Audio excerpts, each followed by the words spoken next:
At 05:42 a.m. on March 12, 1944, Private First Class William Billy Hansen crouched behind the turret of his Sherman tank near the frozen banks of the Dnieper River. The air smelled of burning diesel and wet earth. Shells whined overhead. German Panzer IVs rumbled through the fog, their barrels trained on his position. Billy's hands were raw, his fingers trembling, watching his loader prepare shells that might never make it into the enemy. He had been in the thick of this battle since dawn, and already 3 tanks in his company had gone up in flames. Smoke choked the morning, and the gunfire echoed across the river like a relentless drum. Each second felt stretched, as if time itself were conspiring against him. The other crewmen whispered about the curse of the barrel, the cannon overheating after just a few shots. Billy didn't know it yet, but his simple ritual, something he had done out of habit, would give him the edge no one else had. That one secret might keep him alive long enough to destroy a Panzer Regiment. But first, he had to survive the next 20 seconds. Billy Hansen was 22 years old, a farm kid from Wichita, Kansas. He had grown up raising cattle and fixing tractors. His father had taught him to handle tools with patience, his mother to keep calm under pressure. Before the war, Billy worked in a small garage, learning engines and mechanics.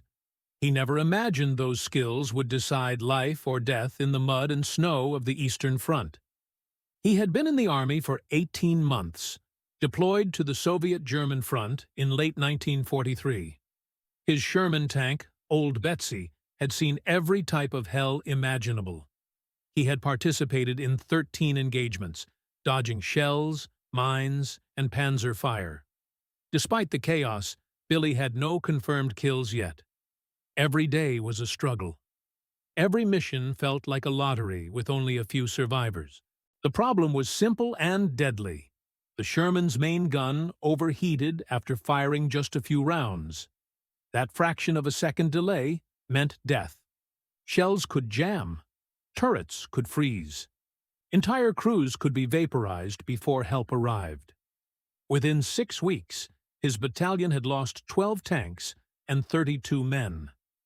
Billy had watched his friends fall one by one, knowing the Army considered this within specifications. Corporal James Jimmy O'Reilly, 24, from Boston, was the first. He had been Billy's loader for months. On February 28, 1944, Jimmy's gun jammed during a firefight near Kharkiv. A Panzer IV hit their flank before he could clear the round. Billy screamed as the explosion threw him across the turret. Jimmy died instantly. Billy could only hold onto the frozen metal and wonder why nothing had been done to prevent this. Private Samuel Sam Klein, 23, from Des Moines, Iowa, died 2 days later. His Sherman caught fire after the cannon overheated mid-battle near Belgorod. Billy had watched from 20 meters as Sam tried to extinguish the flames. He couldn't reach him. The fire consumed the entire vehicle. Billy felt a rage he had never known, pounding his fists against the turret. These deaths repeated almost daily. Every crew member had a story. Every story ended in fire, metal, or frozen mud. Billy realized that survival depended on more than luck. It depended on him finding a solution no one else would risk. The Sherman's 75mm gun was a workhorse, but had one fatal flaw: overheating. Each shell generated extreme heat in the barrel. Firing 3 consecutive rounds caused the steel to expand faster than the cooling system could handle. The barrel twisted, rounds jammed, and the firing mechanism froze. That fraction of a second delay meant death. Billy had seen it happen repeatedly. He had measured it himself, timing how long it took for the barrel to cool after each shot. 2 minutes of downtime could feel like eternity when a Panzer was bearing down. Mechanics in the rear tried suggesting modifications, but regulations prevented any changes in the field. Within specifications, the report said, Warranty issues. No authorization for field modifications. Every recommendation bounced between desks and disappeared into bureaucracy.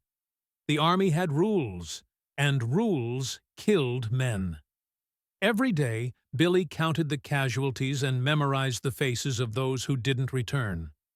He understood the technical problem more than any officer.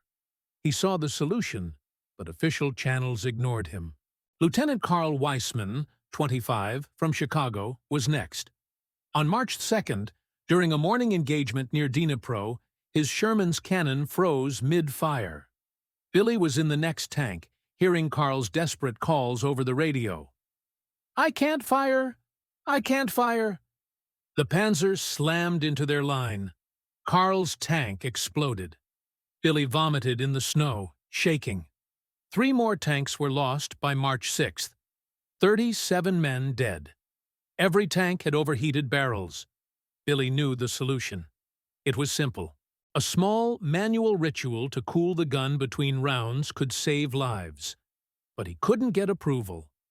Watching his friends die day after day, he felt the weight of responsibility crush him. By March 11th, Billy was ready. He had decided, if no one else would act, he would. Early on March the 12th, Hayes, a fellow loader and friend, climbed into his Sherman with wide, frightened eyes. "Billy, is there anything you can do?" he asked. The words hit Billy like a bullet. Hayes had survived 2 battles, but he wouldn't make it through this one unless Billy acted. Billy considered the consequences. Breaking Army regulations meant court-martial, possibly prison, certainly ruin. But Hayes was going to die if he did nothing. His fingers clenched around the wrench. "Decision made," he whispered.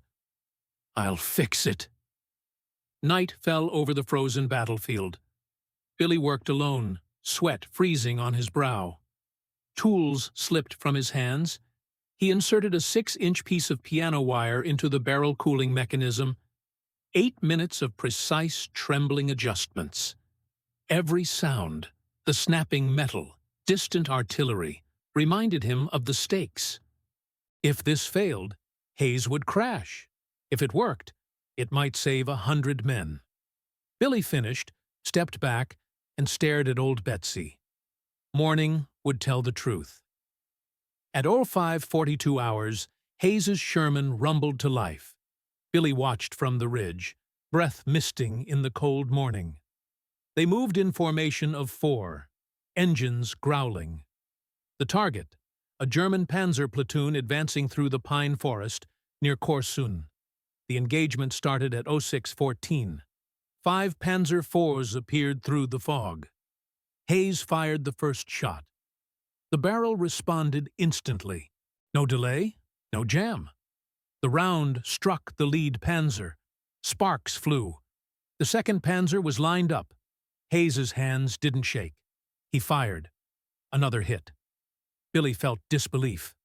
The third Panzer swung around to flank them. Hayes followed instinctively.